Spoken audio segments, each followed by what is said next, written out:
Atenção! Começa agora uma teleaula de Ciências do Ensino Fundamental. Você vai assistir a teleaula de número 64. Bons estudos!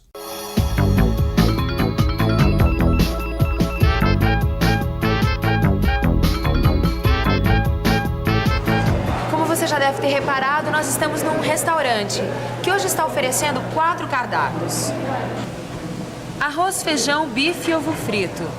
Macarrão com molho e almôndegas. Frango com molho, arroz e maionese.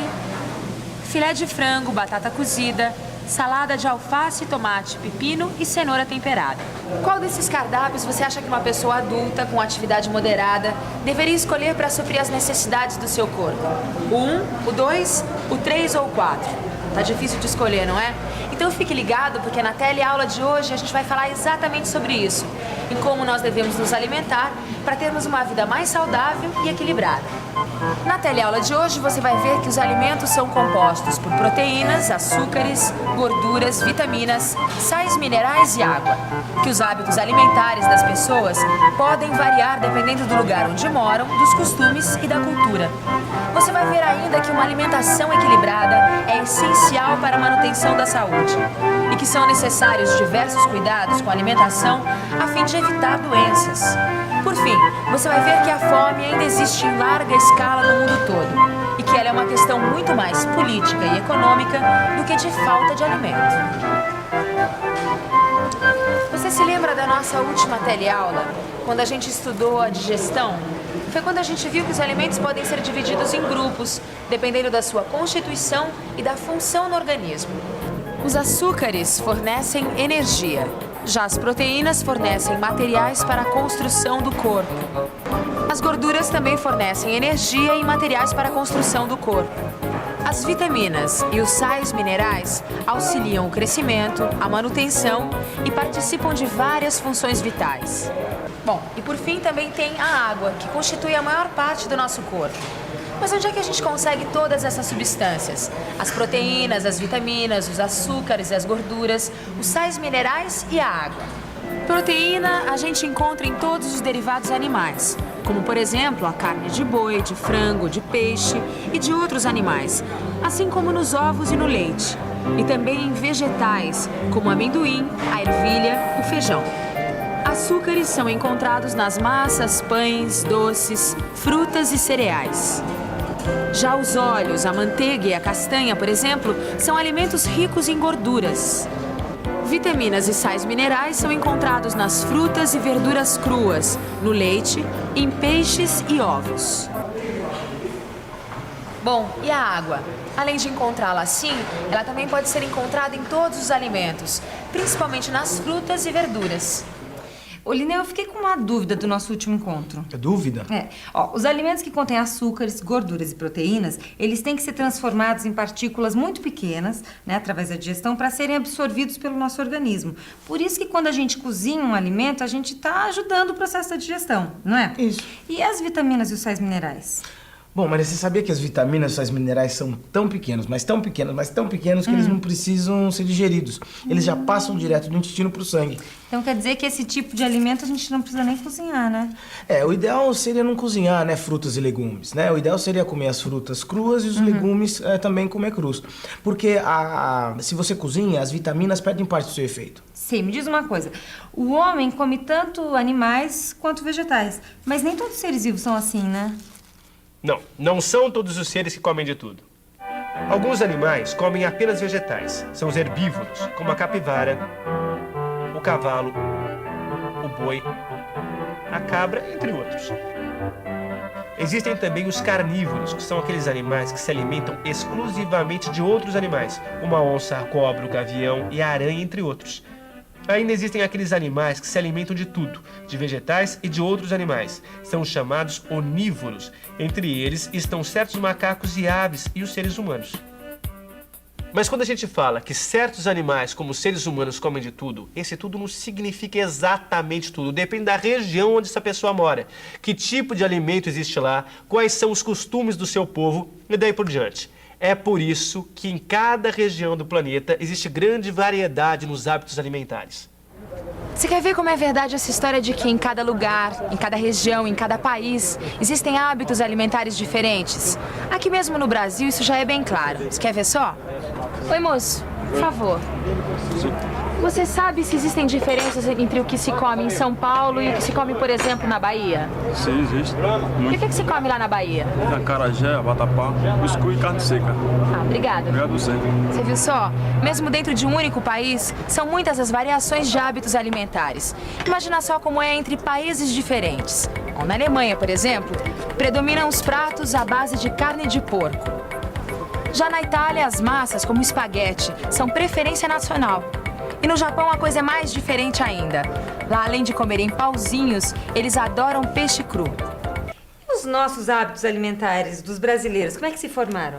Bom, Maria, como você sabe, antes dos portugueses chegarem aqui, o Brasil só era habitado por índios, né? E eles já tinham sua própria forma de se alimentar. E foi aí que tudo começou. Quer dizer, foi aí que começaram os hábitos alimentares que se mantêm até hoje. Sei, o que os índios comiam? Bom, como os índios vivem em harmonia com a natureza, então eles vão aproveitando as plantas e os animais nativos. Então eles caçam paca, tatu, rã, cobra, lagarto, macaco. Eles pescam peixes e vários frutos do mar, como marisco, mexilhão, ostra. Eles comem ovos, eles comem mel, eles comem vários tipos de frutas também, né? Tipo caju, jabuticaba, goiaba, maracujá. Eles usam também algumas raízes, caules, folhas, sementes, e pimentas. E tem um detalhe, o índio não usa sal marinho. Você está se esquecendo do alimento mais importante dos índios, a mandioca. Lógico. A mandioca é a base alimentar de muitos deles. Quer dizer, com a farinha de mandioca, ou eles fazem um tipo de pão, ou eles misturam com a comida. Sei. Mas os hábitos alimentares mudaram muito, né? Do Brasil, do descobrimento para hoje, não é, Lineu? Isso começou a mudar com a chegada dos portugueses, né? Porque quando eles chegaram, além de eles já usarem o que era nativo por aqui, eles trouxeram também muitas sementes e começaram a plantar uva, melão, laranja, banana, coco, trigo, azeitona. Eles trouxeram também animais domésticos, como o porco, a vaca, a cabra, a galinha. E depois vieram os negros da África, né? Que também influenciaram muito os hábitos alimentares, né? Os africanos trouxeram dendê, erva doce, quiabo, pimenta malagueta, melancia, manga.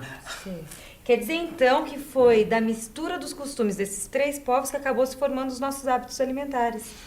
Maria, na verdade, o hábito alimentar do brasileiro tem influência de outros povos também, né? Por exemplo, os italianos, os árabes, os alemães, até mesmo os americanos.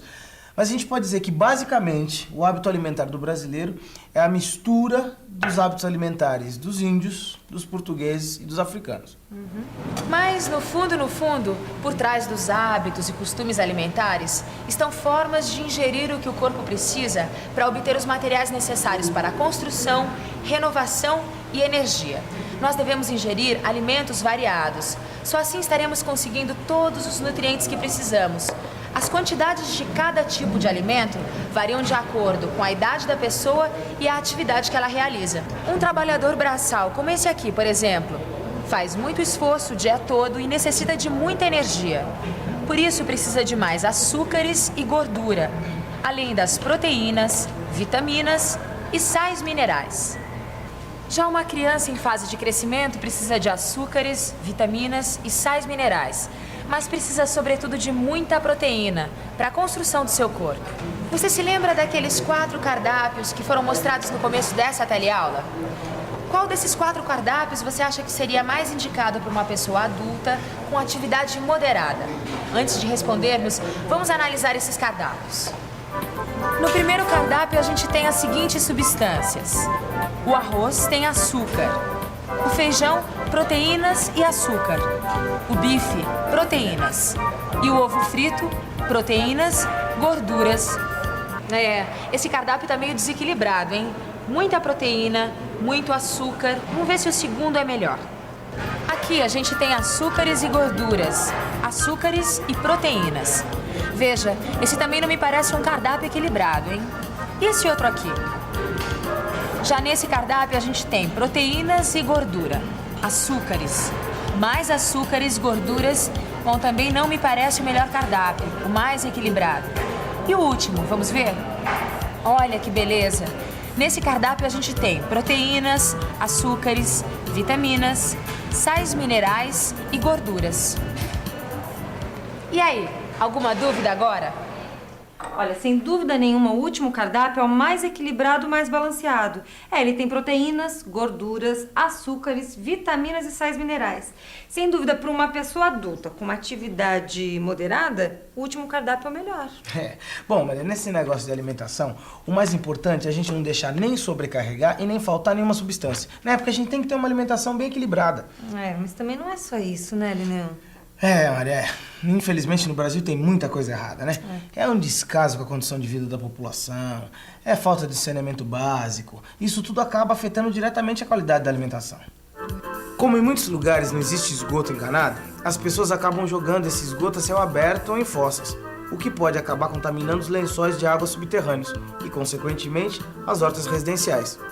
Agora, além do esgoto, o Brasil ainda tem outro problema muito sério: o lixo espalhado, que acaba contaminando animais de criação e as próprias pessoas. E que doenças os alimentos contaminados podem provocar? Várias, Maria, várias. Olha, as verminoses, por exemplo, só existem em países que não têm condições de higiene.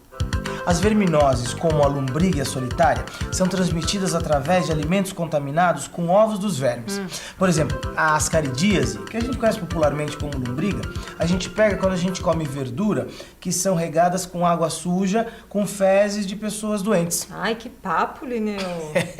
Não é dos melhores, mas precisa falar, né, Maria? Por isso que a gente diz que a água que vai ser bebida, ou então que vai ser utilizada para fazer alimento, ela tem que ser fervida antes, ou então desinfetada com cloro. E a solitária, como é que se pega?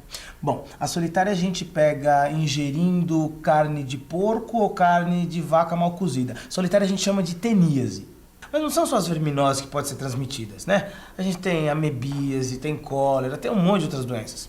Infelizmente, Maria, no Brasil ainda existe um grande número de doenças que são transmitidas justamente pela falta de saneamento básico. E o que essas doenças provocam? Cada uma tem um dano específico para o organismo, né? Agora, geralmente, quando as doenças são transmitidas através de alimentos contaminados, elas provocam disenteria, que é uma reação normal do organismo para alguma coisa estranha. Agora, junto com a disenteria tem a diarreia, que é a eliminação do material do intestino com a água que tem no corpo. E a diarreia é uma das maiores causas de mortalidade infantil no Brasil, porque a pessoa perde água, desidrata e morre, né? Esses problemas todos que a gente mostrou existem para aquelas pessoas que, apesar de viverem em condições pouco dignas, sem saneamento básico, ainda têm algo para comer. Mas e aquelas pessoas que não têm o que comer? O que você acha do problema da fome? É um problema muito grave e acho que as autoridades têm uma grande parcela de responsabilidade sobre isso, né? Ou seja, o problema da fome não é de falta de comida. O Brasil produz cerca de 500 quilos de grãos por habitante por ano. O nosso problema é a má distribuição da riqueza. O trabalhador não pode comprar o alimento que produz. E as pessoas que ficam longos períodos sem comer vão se enfraquecendo, ficam doentes, ou morrem ou ficam sem forças para lutar. E você? Você já pensou no problema da fome no Brasil? Você já pensou no que pode ser feito para evitar essa tragédia? Se não pensou, a hora é agora. E não adianta ficar dizendo que esse é um problema que cabe apenas aos políticos, não. Porque isso a gente não pode esquecer. Quem coloca os políticos lá em Brasília somos nós, os eleitores. E cabe a nós exigir que se faça alguma coisa para acabar com a fome no Brasil. E atenção, se liga aí que é hora da revisão. Na teleaula de hoje, você viu que os alimentos são compostos por proteínas, açúcares, gorduras, vitaminas, sais minerais e água. Que os hábitos alimentares das pessoas podem variar, dependendo do lugar onde moram, dos costumes e da cultura. Você viu ainda que uma alimentação equilibrada é essencial para a manutenção da saúde e que são necessários diversos cuidados com a alimentação a fim de evitar doenças. Por fim, você viu que a fome ainda existe em larga escala no mundo todo e que ela é uma questão muito mais política e econômica do que de falta de alimento. E você que tem fome de aprender, você já sabe o que fazer, não é? Tem que abrir o seu livro, estudar, fazer os exercícios. Tem que se preparar porque os exames já estão aí. E quem se preparar vai faturar. Combinado? Então, até a próxima teleaula.